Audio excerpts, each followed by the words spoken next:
Hi, I'm Wade Keller, editor of Pro Wrestling Torch Weekly and PWTorch.com. In conjunction with Big Vision Entertainment, this is the Ultimate Insider Series, and we're with Jeff Hardy today. How you doing, Jeff? Good, how are you? Very good. Let's start out by talking about your childhood a little bit, because you had a unique situation where you had all this land to kind of roam on and make your own world, but you didn't have a lot of neighbor kids around you to play with. You didn't have the established playground and a backyard with a swing set. You kind of created your own world with your brother. Talk about how that kind of helped form who you are today.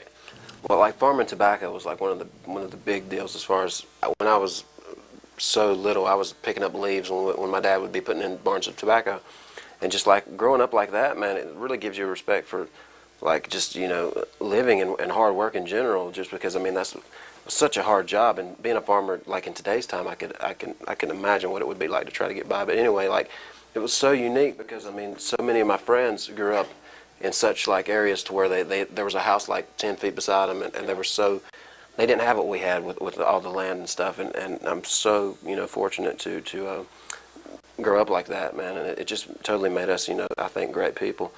Like to look at us now, and we're very fortunate to be.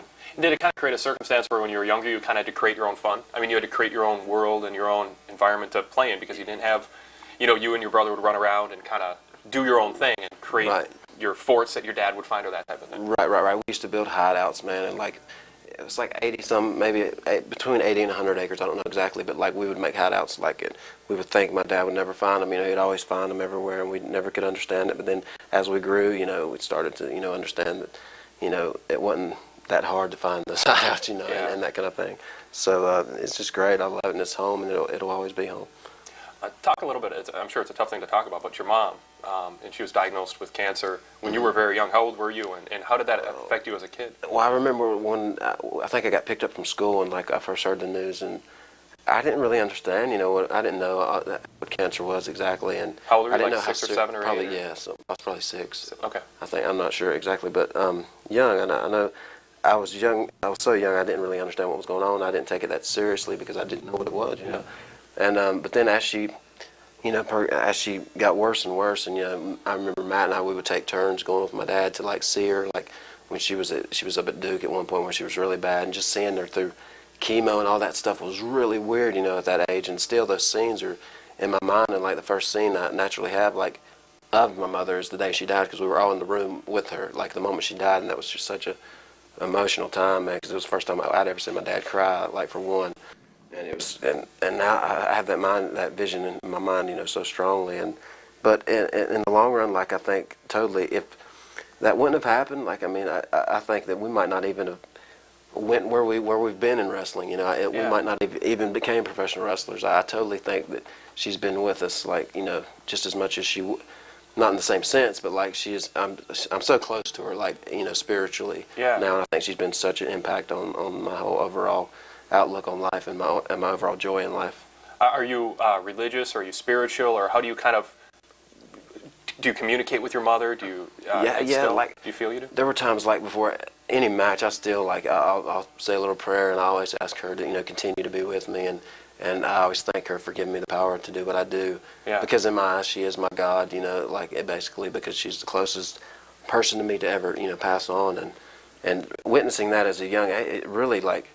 It's not the same for a kid that's growing up with their mom and dad and like they're still around, because unless you've had that happen to you, you don't know what it's like exactly, and it's just really like strange. But I think that she's totally been the reason we've been so successful in what we've done.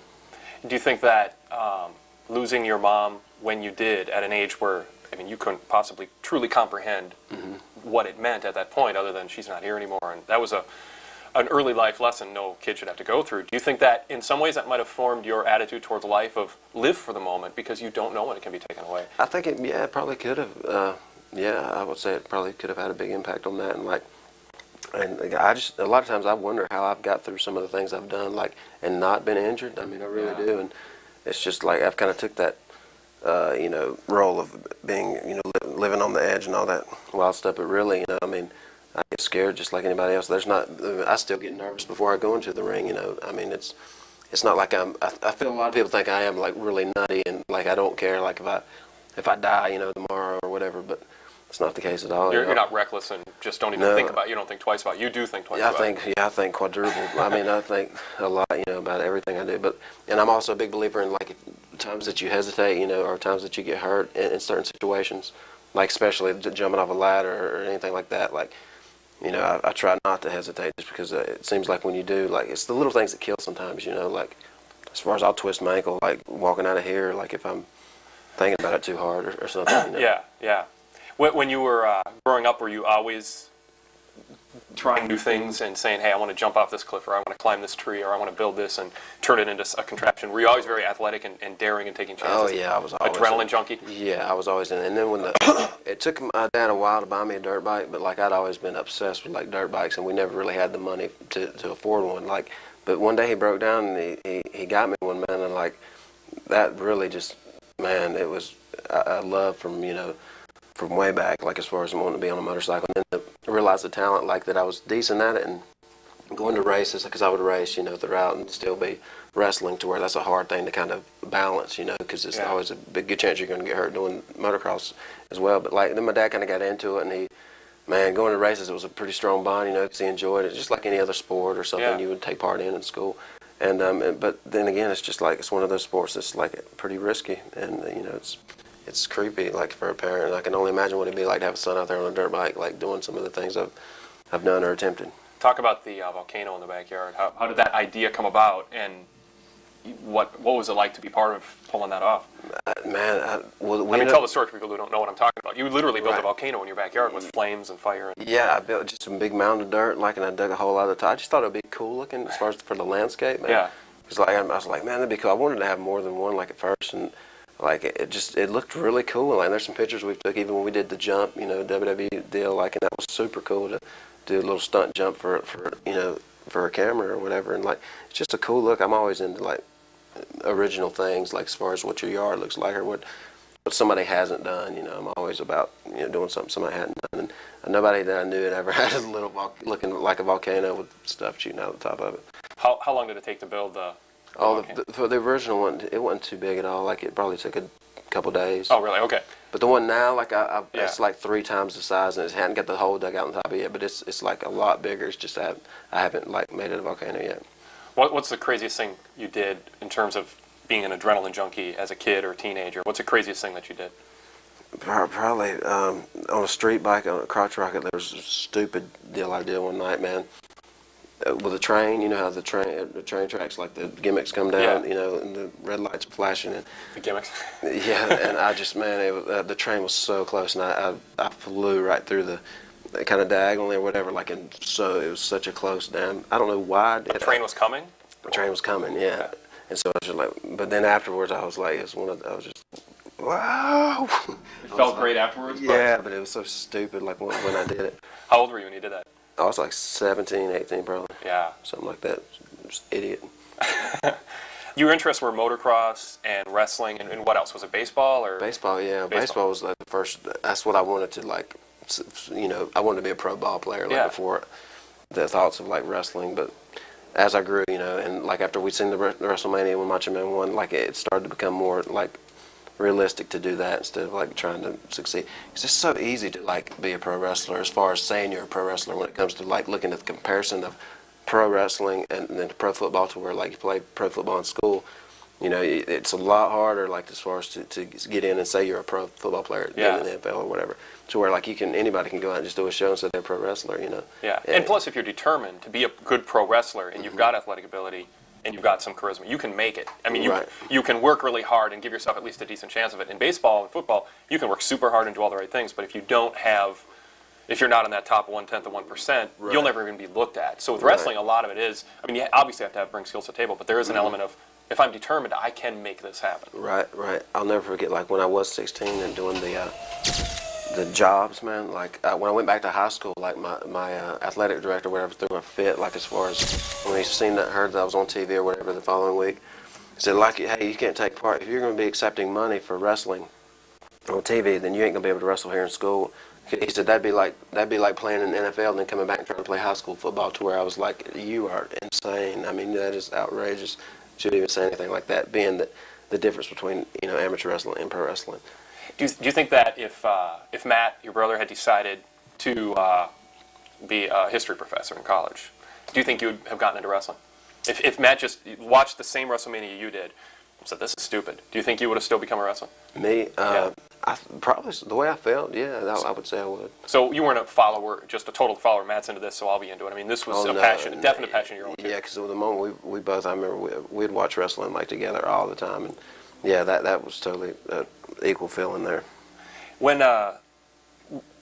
you first got the inkling to start make this a profession, did you think that you were going to make a lot of money and that this was going to be your life, your profession, or did you think, I just want to do this for fun, it'll be a stage I go through, but I'll probably move on to something else pretty quick and I won't succeed on a national level? No, I don't know what point exactly it was, but I always knew that we would make it to the WWF, and like from the times that we would do jobs, like I mean just from the vibe I guess of being there and everything, I knew that it would become our job, and at that point I thought it would be my life, and I would be doing it for pretty much as long as I could.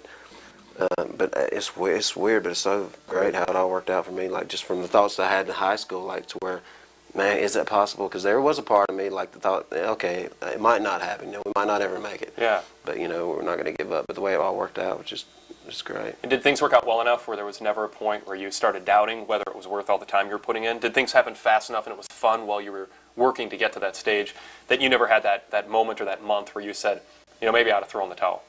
Right. Well, I don't know. I think maybe just like the time away from home is more than anything. Like really just started kicking my ass bad. Like I just got to where I could not stand it, because especially like the times when my dad did go through that deal where it was, hemorrhage or whatever. Like, and just thoughts of something happening at home when you're away from home and you not being there to take care of it or to be around. Like it's just I run that through my mind so much. As far as it's great to live out in the country, but then again, it's also I have thoughts of psychos being out in the woods, like especially when you're in the limelight a little bit or whatever. Yeah. People know you, and some people develop a hate for you to where they want to get at you for some reason, for some whatever, jealousy or whatever. Like I'm always running shit through my mind, like as far as somebody's gonna break in the house and I'm not gonna be there. Oh my God, I'm worried about that. Yeah. And that was the biggest thing, is to where like my schedule now is awesome. Like I have it made. I mean, with my schedule with TNA, it's the best. Just like once every other week, and just I don't need to wrestle any more than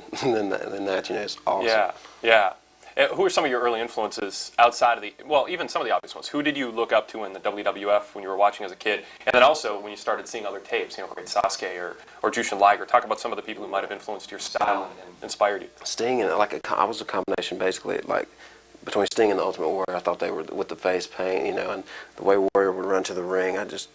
Sting was so cool, and like those were my first really like the guys I idolized the most, I think. And but then the bad guys, I was always a Freebird.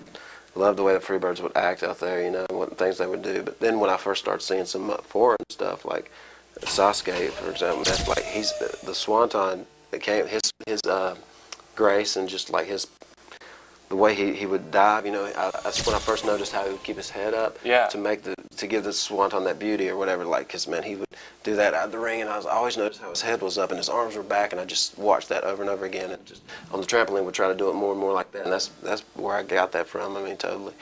To where I did it in the ring. I think he did it in the ring occasionally as well. Yeah. Like it totally came from just the style, like it came from him. And Jushin Liger was the guys with masks and just the artistic kind of like style of I love that. All the Lucha Libre stuff was kind of crazy to me, like just some of the things they would do, but it was funny. But I just loved it, man. I totally loved some of the spots. It was just amazing things that they were doing. Rey Mysterio, Psychosis, all those guys, man. With all those guys you mentioned, did you ever think that you wanted to be primarily known as a masked wrestler? Was there a point where you thought, if it works for them, that's what I want to do. I want to follow in their footsteps. Yeah, well, that inspired, inspired the Will o' the Wisp deal that I did, man, because it was such an alter ego of me, and like I could kind of be. It was like I was, a bad version of me, or like a psychotic, or I don't know. I totally felt free to be evil, or not evil, but like entertaining in a way of just God, feeling such confidence of turning it out, like stealing the show anytime I was seen, as Will o' the Wisp, because I felt everybody was coming to see, me or whatever. They were looking forward to seeing the entrance, and still it's I'd love to bring that back at some point, and because I think I always feel different wrestling as him, Yeah. or whatever. Like, and just it's real cool.